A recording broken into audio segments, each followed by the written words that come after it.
Hey everybody, it's Ryan Metzler here again, and today we're going to take a look at another Kickstarter preview. This time we're going to take a look at Noble Blood from Nice Games. Now this is a card game for 2 to 3 people in which you're going to be controlling vampires, and you're going to use those vampires in order to try and get more vampires. But the real goal is to be able to collect vampires of a specific family or a diversity of families in order to get victory points. You're going to do this by feeding nobles to your vampires, so feeding your vampires on noble blood, using that blood to buy new nobles, to convert nobles into vampires, and of course to get the right nobles with the right family in order to get victory points at the end of the game. All the while using the special abilities of some of your vampires, be it, buying nobles for cheaper, or converting nobles to vampires for cheaper, or even adding new cards to the center of the table in order to potentially buy, in order to further your own goal. So real quick, why don't we take a look at what you're going to get inside of the box, and we'll see how the game plays, and then I'll come back here at the end and sum it all up for you. So here you see the components for Noble Blood laid out. Now, just a reminder, these are prototype components. They're not final quality components, so what you get in your copy may not look exactly like this, but will serve the same function. Now, I've laid the game out for a 2-player game, but the game plays 2 to 3, the only difference being that in a 3-player game, there would be 2 more cards in this general pool of nobles out in the center of table. More on what they serve, or what function they serve in a little bit here. However, each player in the game is going to get a vampire. You can tell it's a vampire because first, the card back is black here as opposed to the red card backs you see out here. In addition, you can tell it's a vampire because along the left-hand side of the card, there are no icons here. The vampires in the game all have this same card layout. There's no icons along the left-hand side, but there are icons along the right-hand side. So, along the right-hand side, you'll see that there is several icons. There's a number at the top, in this case 32, which is kind of like their initiative. This is going to determine what order the vampires act in. 32 being a relatively high number, he'll act later, whereas 26 being a lower number would act before 32. So players are going to go back and forth acting with their vampires they have out on the table, lowest to highest number, with ties being resolved by black bordered cards or vampires first, and then nobles that have been converted into vampires after. Now you'll see there's some other icons on these. So this one's number 18, but it also has 4 blood drops along the right-hand side here. This is how much blood that vampire can hold, which is kind of like their life. If they run out of blood, they're going to die and you'll lose them from your board. But it's also going to be a currency you spend throughout the game in order to do various things, be it buy more nobles and use those nobles to feed to your vampires to get more blood, or to convert the vampires or the nobles that you get from this center area into new vampires to accomplish more throughout the game. So you'll need that blood as a currency for various abilities, for buying new nobles, and of course for making new vampires. Now, some vampires also have abilities at the bottom of their card. This one here shows a little caduceus here, so it has a special ability. And all of those special abilities are outlined on a card for you here. There's a card that shows you what all the special abilities of all the possible vampires are. That one there says that you may spend a blood, so again using that blood as a currency, in order to return one of your nobles to your hand. I'll tell you what that means later, but you'll be using nobles to feed your vampires to get more blood, putting blood tokens on here, which are these little cubes, and you can spend one of those blood tokens in order to take a noble back into your hand to use him for feeding again later. Other abilities, for example, this one here shows the teeth on this vampire. That one's going to let you actually convert your nobles into new vampires for you for 1 blood less. Usually you have to pay blood. This will let you do it for 1 fewer. So as I said, at the start of the game, each player is going to get a vampire. Let's say our player that we're looking at here has this one, and that vampire is going to start with 2 blood on it, which is the currency of the game, as we've been over. This one is number 32, so let's say his opponent here has number 26. He would place this out in front of him. This vampire has no special ability, but he can hold up to 6 blood. So he'd have this out here, and he would also start with his 2 blood. Now, from this point on, we're going to be basically interacting with this pile of nobles in the center of the table, or this 6 noble supply in the center of the table that will always have 6 nobles at the end of a round. When we look at these, we're going to see that the nobles are very similar to vampires. They have the whole right-hand side of the card that's the same, with an initiative number and some blood supply, as well as abilities at the bottom potentially. But on the left-hand side of the card, they're going to have icons. You'll see there are 3 icons there. There's an icon in a blood drop, there's an icon in a hand, and there is an icon inside some teeth. The blood drop here is going to be the amount of blood this vampire or this noble will give to a vampire if that vampire feeds on it. So you can get 2 blood from this noble if you use it to feed. The price in the middle here, the 1 in the hand, is going to be the cost it would take you in blood to buy this noble from the center of the table and add it to your hand. So you can get the noble from the center of the table, add it to your hand, and then later either use it to make a new vampire or to feed it to a vampire to give them more blood. The third icon here is the cost to convert that noble from a noble into a vampire, which is of course when these icons on the right hand side would come into play. So it would cost me 2 blood to convert this from my hand into a new vampire. So let's say I was this player here. I could spend the 2 blood from my vampire, if I had this in hand, and I could make a new vampire. His initiative is 38, and he would go to the right of my current vampire and act later. Now, other things that you'll see on this card are that we have a little icon up here. It's a gem. This one is orange, but other ones will be different colors. We have a purple one here, or we have a green one over here. There are different colors of these. There's blue, and there's 5 different colors of gem. You're going to be trying to collect sets of these in order to score points. So in each round of the game, there are going to be various different steps that you take. The first is that you're always going to make sure there are 6 cards out in the center of this table at the start of each round. After that, in initiative order, each player will get to use their vampires to do various things. So we'll see that this one has initiative 26, this one has an initiative 32, which means the player closer to me would act first in this round, because their vampire has the lowest initiative, 26. With this, they're going to be able to do several things. First, each vampire may buy 1 noble from the center of this table, and I showed you that the costs out in the center of the table are inside of the hand. So this one would cost 1, 2, 1, 2, 2, and 2. I could spend the blood from my card, my vampire here, in order to buy one of these out here. But the problem is I don't want to end up with too little blood at the end of the turn, because if at the end of the turn any of my vampires have no blood left, then they're going to die. So I would take that into consideration. I would say, okay, I have 2 on this guy. I may not want to spend both of them, so maybe I want to buy one of these 1-cost guys here. And I'm partial to green. I'm always partial to green. So maybe I say, I want to spend 1 of my blood in order to buy this guy here. So I spend 1, he has a cost of 1 right here in the hand, and I take this guy, add him to my hand.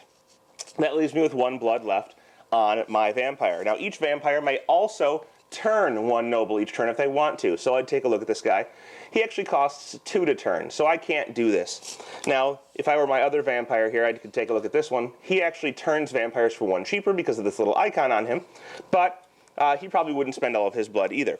So I pay 1 to buy this vampire, or this noble I should say. I won't convert him into a vampire, and I'll keep him in my hand.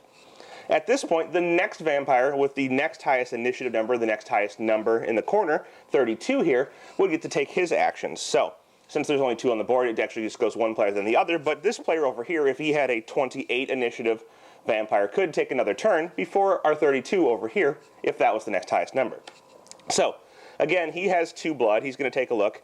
He can convert for cheaper, but he doesn't have any nobles in hand right now. So maybe he decides to buy this 1-cost noble over here, add it to his hand, and he decides not to convert it, even though he could spend 1 to convert it because he converts for 1 cheaper. He won't do that.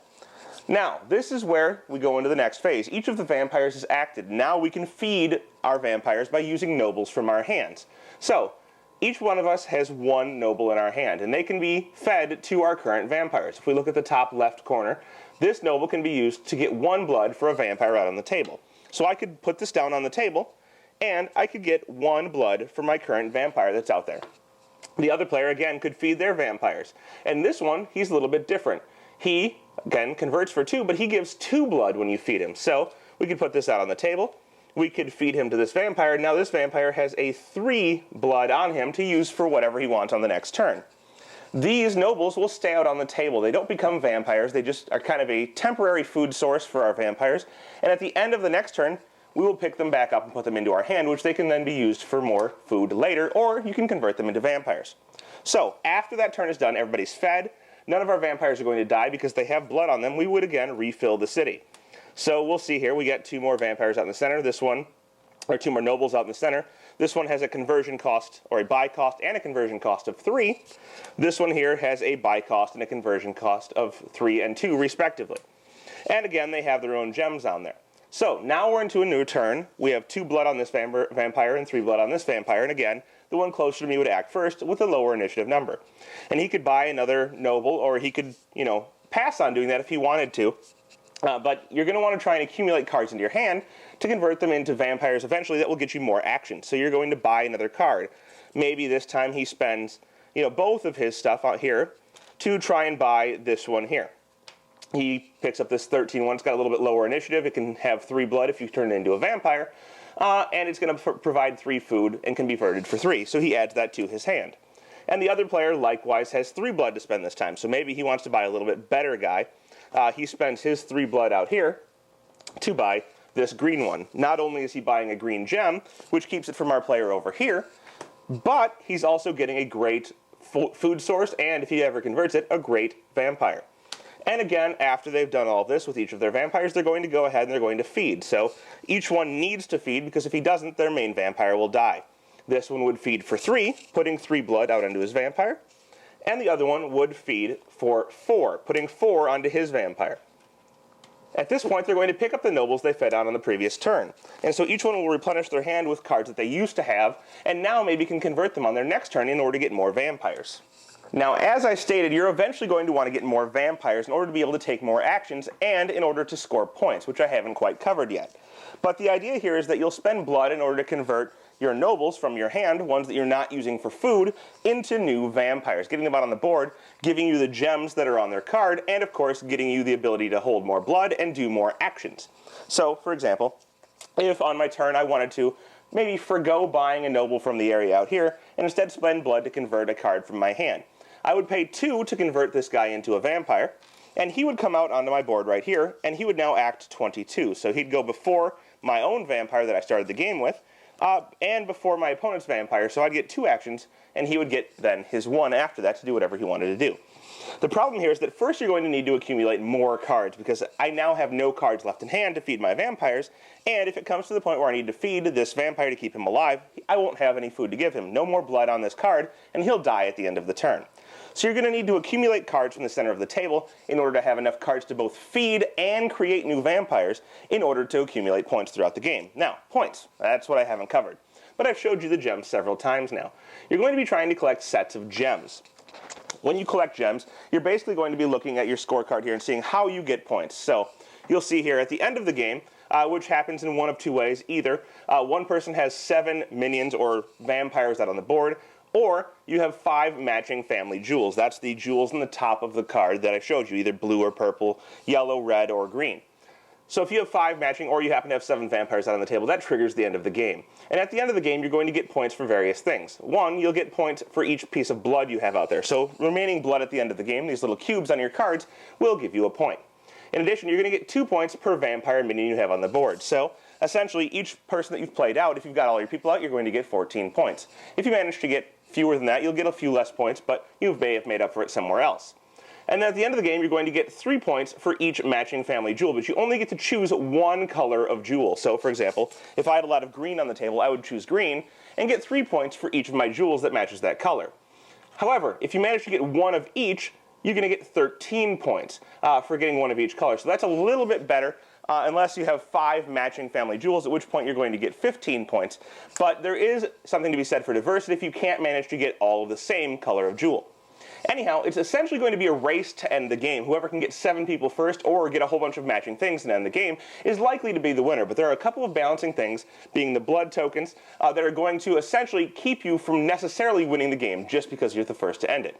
Either way, whoever gets the most points through best getting new nobles, turning those nobles into vampires, and accumulating blood and the right color jewels is going to be the winner. Well, there you have it. That is Noble Blood from Nice Games, a 2 to 3 player card game that's relatively simple to learn and very easy to play, but has some intricate play mannerisms to it that you're going to have to learn in order to best facilitate getting the victory points you need to win the game. So I didn't show you all of the special abilities. Some of the special abilities allow you to pick nobles back up from the table in order to use them again on your turn. So essentially you can return them from the fed area in order to feed on them again the next turn, but it costs you a blood. So maybe you're using a subset of your vampires just to return nobles from the table to your hand in order to feed other vampires again on your turn to use that blood to buy nobles from the center of the table. Some of them let you, feed out of turn, so you don't have to feed at the end of the round. Instead, you can use your nobles in hand to feed in the middle of the round to get extra blood on your nobles, or on your vampires, to do extra stuff on your turn. Or sometimes they just simply let you put guys into the center of the table to have a greater variety of things to choose from. So checking and seeing what vampires are on the table, best utilizing their special abilities, and of course finding the jewels you need and buying them before your opponent can get to them in order to get victory points are going to be key to winning this game. Anyhow, if that sounds good to you, be sure to check out their Kickstarter project. They're definitely looking for pledges. They're trying to get this game out there to the masses, and hopefully you'll find a game that you can enjoy for yourself.